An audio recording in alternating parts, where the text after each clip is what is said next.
우리는 힘의 대결은 위협을 가합니다.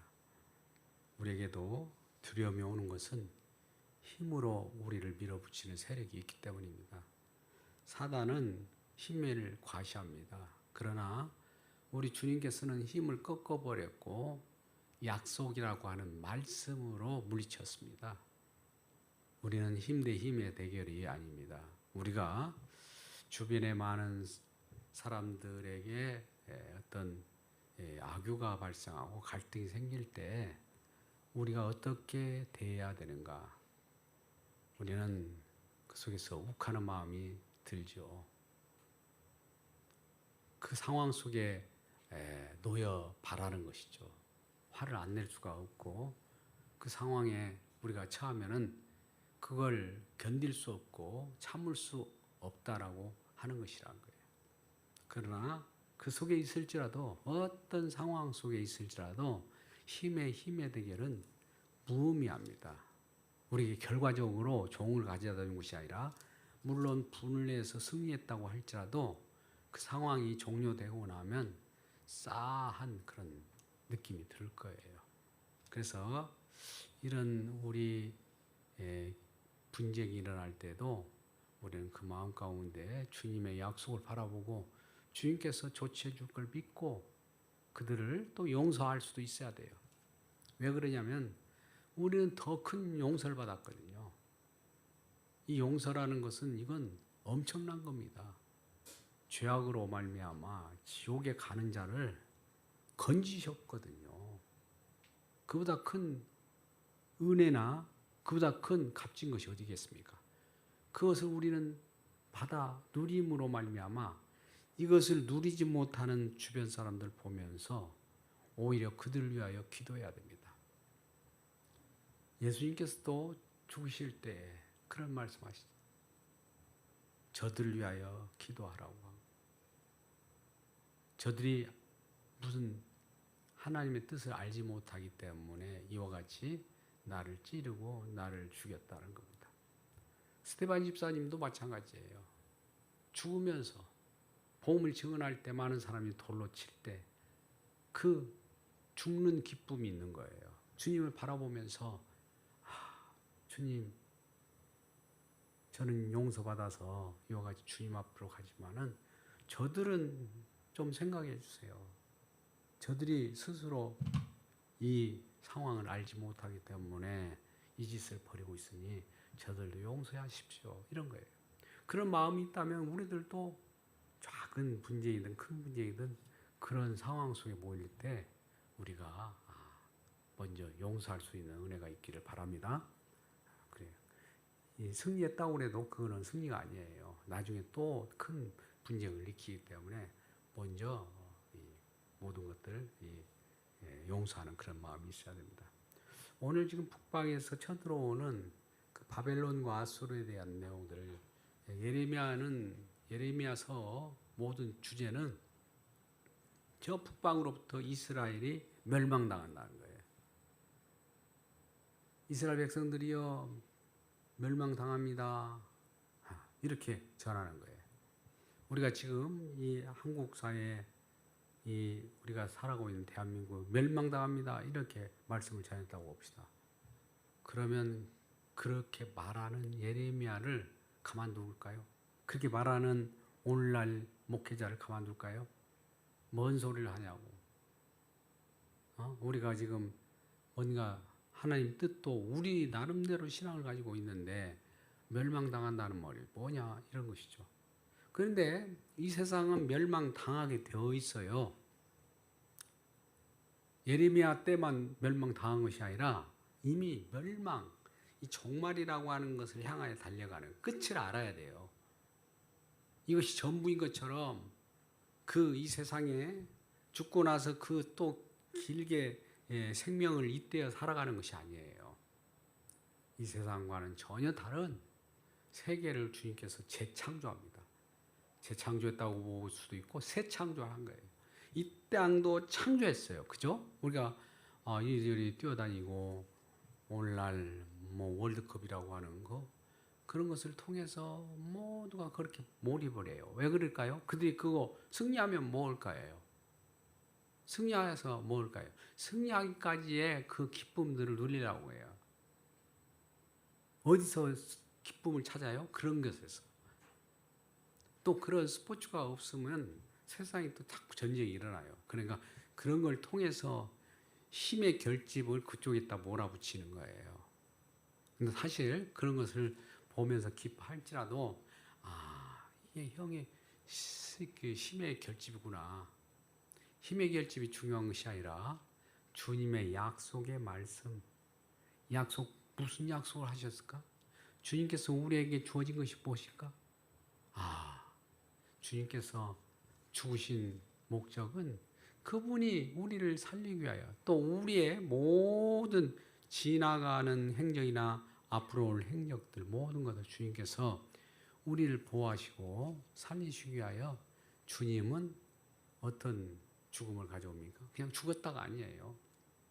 갈기갈리게 찢어진 거예요.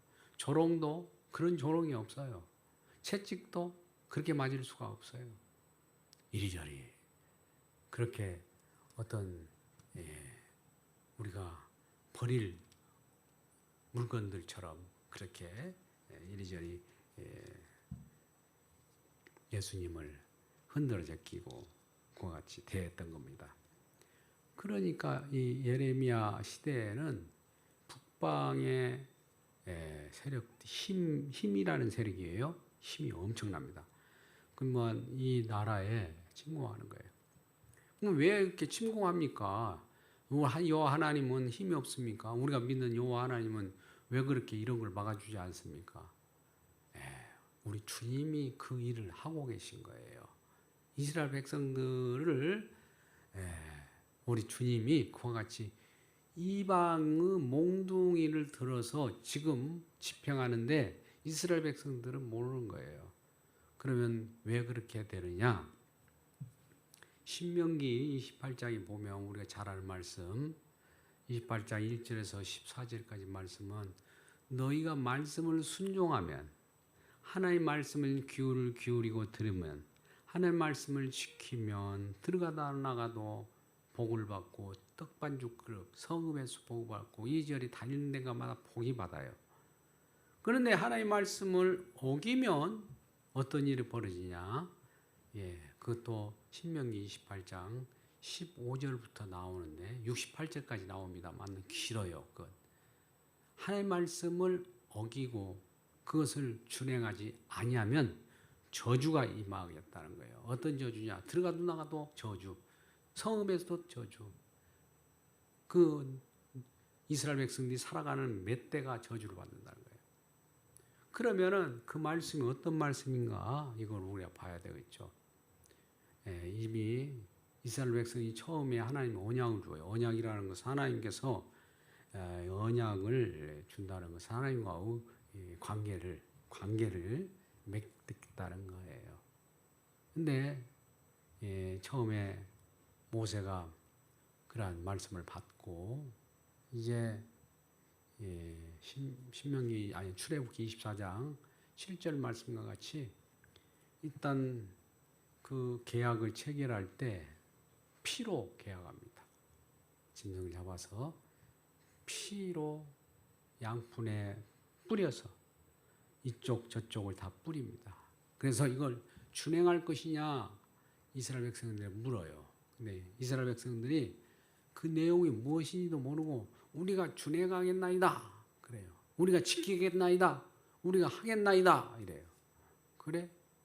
그러면 그렇게 도장을 찍자 해서 도장을 찍은 거예요. 그래서 이제 그러한 하나님 언약의 말씀이 그들에게 주어져서 그들이 가는 곳마다 말씀을 지켜줘야 돼요. 우리가 준행하겠나이다. 그런 말씀을 이미 그들이 하나님 앞에서 도장을 찍고 말했기 때문에 그렇게 준행해야 돼요. 그런데 가나안 땅에 들어가서 또 그들이 토지를 분배받고 하나님의 말씀을 지키는 것이 아니라 하나님을 이용하고 바알을 섬기고 토착 신을 섬기고 그렇게 살아가는 거예요. 요 하나님이 가만히 있겠어요? 뿔 따고 난 거예요. 그래서 매번 경고를 합니다. 그러나 그들은 고집이 얼마나 세든지 이루 말할 수가 없는 거예요. 인간의 고집도 우리가 알잖아요. 고집 센 사람들 보면. 그 고집이 우리 생명을 살려준 거 아니에요. 근데 고집을 불리는 거예요. 고집을 통해서. 고집이 왜 나올까요? 자기 자신을 증명하려고 하는 거예요. 고집은 자기 자신입니다. 고집이라는 것이 뭔가 있어가지고 자기 자신을 끝까지 드러내려고 해요. 근데 우리 주님께서는 나를 따라오려거든 자기 십자가를 지고 라는 말이에요. 자기 자신, 이걸 우린 자아라고 해요. 옛사람 자아, 옛사람이라고 해도 그것이 이미 십자가에 못 박혔어요. 갈라디아서 보면 율법에 대하여 죽었다. 죽었대요, 우리가. 율법이라는 건 하나님의 말씀이거든요. 말씀 이렇게 들이다가 보니까 말씀을 지키지 못한 자들이니까 말씀을 지키지 못한 자들은 죽은 자이네. 그래서 우리 이 땅에 살아가면서도 이렇게 생물학적으로 옮겨 다니고 이리저리 웃고 떠들고 막 포효를 내고 그러지만은 사실은 보면은 이 자들이 산 자가 아니라 죽은 자들이에요. 그러면 죽은 자들은 그대로 내버려 둘 수도 있지만은 그 중에 하나님께서는 긍휼이 풍성하시고 마음이 어여삐 여기는 그런 마음 때문에 그들 중에 일부를 건져내서 주님의 건져내심을 통해서 구원을 해내는 거예요. 구원을 해내는 거라고요. 내버려도 상관없어요. 근데 그걸 건져내서 주님 품으로 인도한다는 이 사실. 그래서 자기 자녀를 때리는 횟집같이 몽둥이같이 채찍같이 때리지만은 이 속에는 이 채찍이 얼마나 무서운 줄 아나요? 채찍이 이런 거예요. 우리가 나오는 여호와의 말씀에 22절, 23절 계속 나오는 칼과 창, 채찍이 칼과 창과 같은 잔인한 거예요. 사랑이 없는 그런 채찍이죠. 바다처럼 포효하는 소리, 말을 타고 전사같이 다 대열을 벌이고 시온의 딸, 우리 이스라엘 백성이죠. 너를 치려 하느니라. 어떻게 친다고요? 표현상 이렇게 한 거예요. 북방에서 오는 큰 나라가 땅끝까지부터 떨쳐 일어나서 칼과 창과 같이 잡고 그와 같이 무시무시한 것으로 이스라엘 백성을 치겠다는 거예요.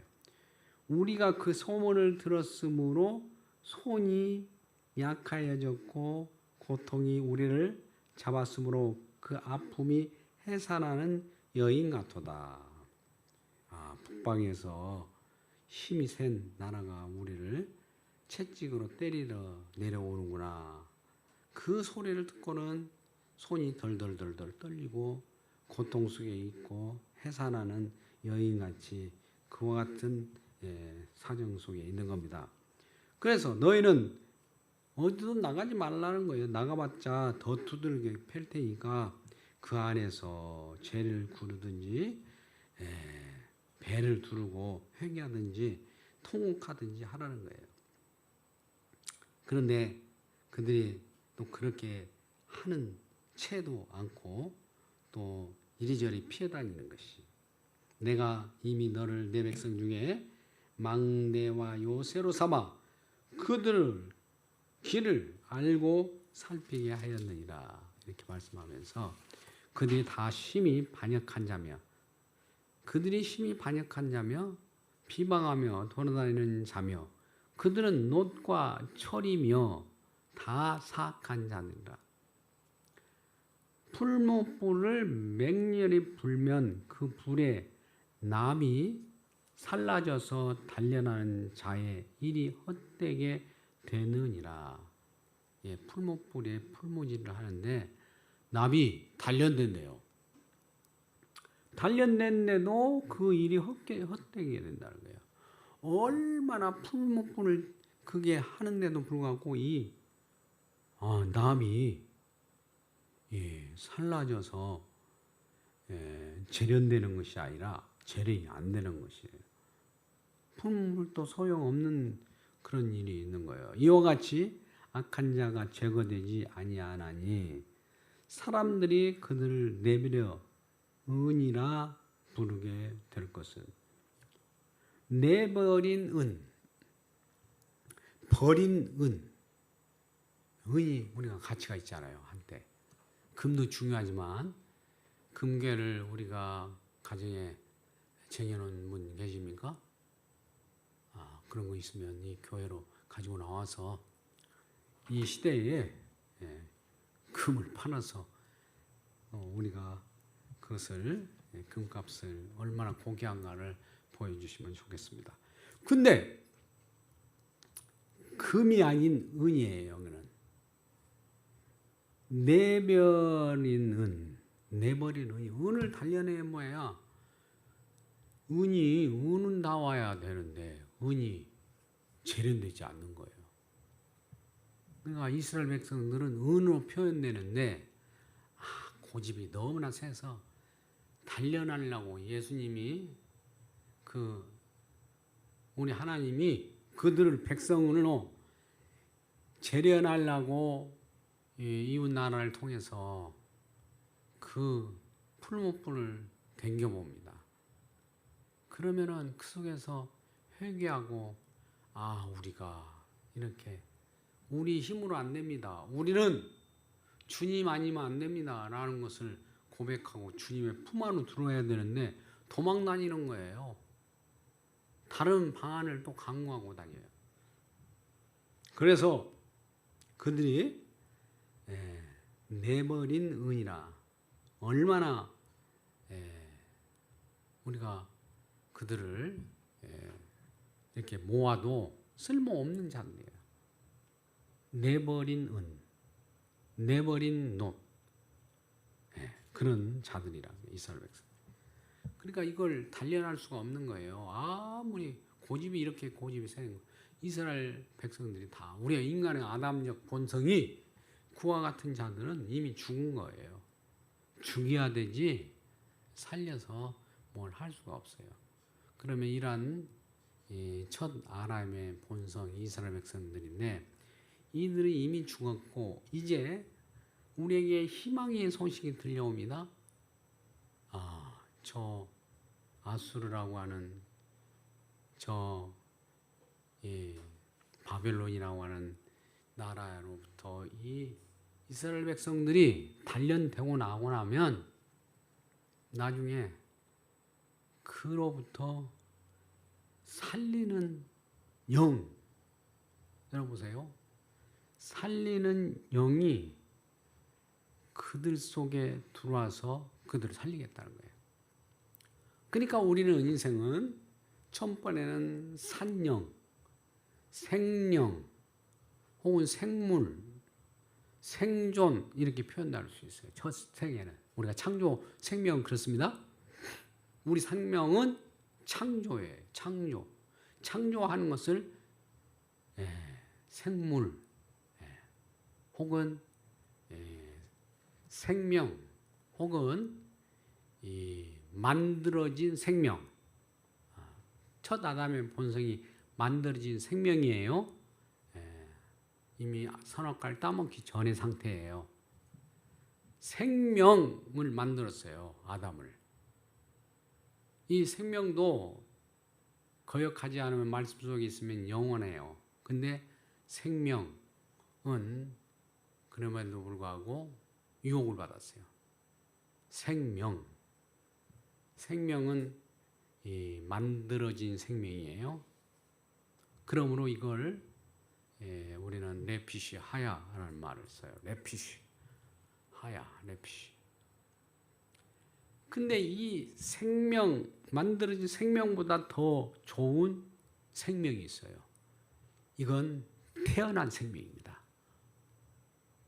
뭘로? 주님의 피에 의해서. 우리가 모태로 태어날 때 어머니의 양수가 터지고 피가 나고 아이들을 해산하는 고통을 하듯이 우리를 탄생케 하는 거예요. 주님의 그 아픔은 너무나 커서 그것도 피값으로 탄생한 거예요. 태어난 생명이에요. 이 생명은 너무 고귀해요. 첫 번째 이 창조의 생명이 어떤 생명이라고요? 불완전한 레피시아라고 하는 만들어진 생명이었는데, 두 번째는 태어난 생명이에요. 이 생명은 어디에서 살아갈까요? 이 땅이 아니에요. 주님께서 새 창조한 세력, 새 창조한 그 세계가 있어요.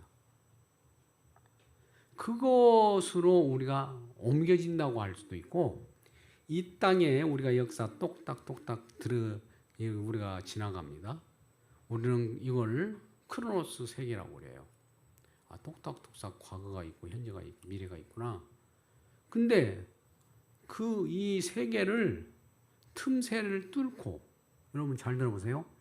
이 세상이라고 하는 틈새를 뚫고 하늘의 세계라는 건 하나님께서 거주하시고 하나님 만드신 세계가 침투에 들어온 거예요. 어떻게 침투에 들어올까요? 자기 백성을 찾으려고 침투에 들어오는데, 회개하라, 천국이 갈 것 같다는 거예요. 천국을 몰고 주님께서 침투에 들어오는 거예요. 그러면 우리는 우와 그러죠. 우리는 역사 속에서 이렇게 지나가면서 공부해가지고 요만큼 공부하니까 천국에 갈 거야. 그것이 아니에요. 그냥 똑딱똑딱의 세계 속에서 말씀을 듣다가 갑자기 펑! 나도 모르게 눈물이 난다. 나도 모르게 주님이 전부라는 거. 나도 모르게 내 죄악이 셀 수 없이 나오는 거예요. 나는 무력한 죄인입니다. 나인 죄인 중에 괴수입니다. 나는 주님 없으면 아무 살 소망이 없습니다. 이런 고백이 나와요. 그와 비슷한 유사한 내용이 나와야 됩니다. 그게 진정 하나님을 믿는 믿음 가운데 있는 사람들이에요. 그래서 우리는 주님께서 만들어 놓은 세계 속에 들어가기 때문에 이 성경을 볼 때도 이미 완성된 세계 속에서 그 세계라고 하는 십자가의 빛, 성령의 빛, 즉 저와 여러분이 그리스도의 영을 받았잖아요. 성령을 받았잖아요. 성령의 빛으로 오늘 말씀을 이렇게 비춰보는 거예요. 그래서 이네들이 우리 이스라엘 백성들을, 아직 구원에 이르지 못한 백성들을 뒤쫓아오고 훈련시키고 회개케 만드는 그 회초리로 사용하고 있구나를 알게 돼요. 그러지 않고 성령을 받지 않고 이거 해석하면 어떤 일이 뭘까요? 유대인의 해석이 되겠죠. 이렇게 해가지고 저 지금 바벨론이 우리 나라에 지금 침범해 온다네. 이거 나중에 70년 후에 우리가 포로에서 빠져나오는데 그 후에는 진짜 힘 있는 메시아가 와야 되고 힘 있는 그리스도가 와야 되는데 지금 오지 않았잖아요. 지금까지도. 이 본문을 그렇게 해석한다고 유대인들이. 우리는 지금 예수님이 왔어요? 안 왔어요? 왔어요. 예수님을 영접했잖아요. 예수님 영접했다는 것은 우리 안에 예수 그리스도의 십자가의 영이 있어요. 성령을 받아서 이 말씀을 이렇게 들여다보니까 이런 것은 우리가 이렇게 살았으면 지금 우리 주 예수 그리스도께서 오지 않았으면 큰일 날 뻔했네. 다행이다. 주님께서 오셨구나. 메시아인 그분이 우리를 영접해 주셨구나. 그러면 이 안식의 처소로 우리가 뚝 들어간 거잖아요. 얼마나 이런 두려움과 이런 억압 속에서도 우리가 벗어날 수 있습니까? 이러한 안식을 직접 경험하시는 우리 모두가 되시길 주님의 이름으로 축원합니다. 그러지 않으면 이걸 오리무중으로 지금 이렇게 저렇게 피할 길을 내고 메시아가 지금 오셔서 우리를 지금 사로잡아 주시하고 지금 마음속 이렇게 지금 그렇게 해석해 나가는 유대인들과 같은 해석이 돼요. 근데 유대교 구속사들이 그런 식으로 해석을 하니까 카톨릭도 그렇게 해석을 하고 지금 개혁교회 중 일부가 또 그렇게 해석을 해요. 왜? 우리가 무슨 범죄를 저질러 갖고 문제가 되겠구나. 이걸 범죄가 저지르기 전의 상태로 한번 옮겨볼까? 그런 신앙을 갖게 되는 거예요. 그러면 에덴이라고 하는 처음에 하나님께서 제시하신 첫 창조가 있어요. 첫 창조 속으로 들어가는 거죠. 회복이니까. 얘가 잘못했어. 잘못했으니까 잘못되기 전 상태로 옮겨놓은 걸 뭐라고 합니까? 회복이라고 그래요. 그러면 첫 창조 그대로잖아요. 그죠? 근데 우리는 어떻게 합니까? 지금 있는 첫 창조보다도 새 창조된 그 영역으로 들어가는 거예요. 첫 창조에서 살은 게 아닙니다. 근데 오늘날 이 세계가 아까운 거예요. 이 세계를 갱신하자. 이 세계를 좀 개선하자. 이 세계를 뜯어 고쳐갖고 이 땅에 하나님 나라를 건설하자고 하는 사람들이 많아요. 여러분, 아깝습니까? 이 세상이? 아이고, 이 세상에 주님께서 천지를 창조하셨는데 이걸 그냥 버려둘까? 버리진 않겠지. 이 속에서 우리가 가꾸고 문화 혁명을 일으켜서 자, 얘들아, 좀 요즘에 기후 변화가 심상치 않다. 좀 개선해보자 하면서 열심히 노력을 해가지고 주님의 나라가 형성이 됩니까? 아닙니다. 우리는 남은 시간 동안에 이 세상에 기후변화가 있고 세상이 멸망할지라도 두려워하지 말고 그냥 있는 그대로 그 상황 속에서 주님의 나라를 소망하며 살아가야 됩니다. 그러면 만약 우리에게 아주 엄청난 타격이 온다고 봅시다. 세상 지구가 갑자기 쪼개져. 어떻게 할까요? 어머나 우리는 끝장났다. 아니에요. 지구가 쪼개질지라도 우리는 새하늘과 새 땅을 보노라. 할렐루야. 이러한 안식을 누리는 우리 모두가 되기를 주님의 이름으로 축원합니다. 아버지 하나님 감사합니다. 오늘 수요 예배를 통해서 우리가 하나님 말씀을 기억합니다. 예레미야 6장 22절부터 30절 말씀 속에서 저 엄청난 세력이 우리를 엄습하고 우리를 감싸고 우겨싸움에 있다 할지라도 그 속에서 우리가 예수 그리스도를 믿고 믿음 가운데 평강을 찾을 수 있는 것은 주님께서 이 땅에 오셔서 이미 이루어 놓은 세계가 있음을 우리가 알게 하여 주옵소서. 오늘 말씀을 통해서 우리 주님께서 이루신 세계가 없었다면 얼마나 우리가 쫓기는 신세가 될 줄 압니까? 오 주님, 우리 주님께서 이루신 세계를 바라보고 오늘 말씀을 볼 때마다 우리는 안식을 누립니다. 우리 주님의 놀라운 공로를 생각합니다. 주님 아니었으면 큰일 날 뻔했다는 안도의 한숨을 쉬게 됩니다. 주님의 공로임을 우리가 알고 우리가 주님의 은혜를 바라보며 오늘 또 즐거운 마음으로 살 수 있도록 도와주심을 감사합니다. 주여 함께하여 주옵소서. 특별히 오늘 하나교회 성도들 가운데 어려움이 있고 힘든 지체들이 많이 있습니다.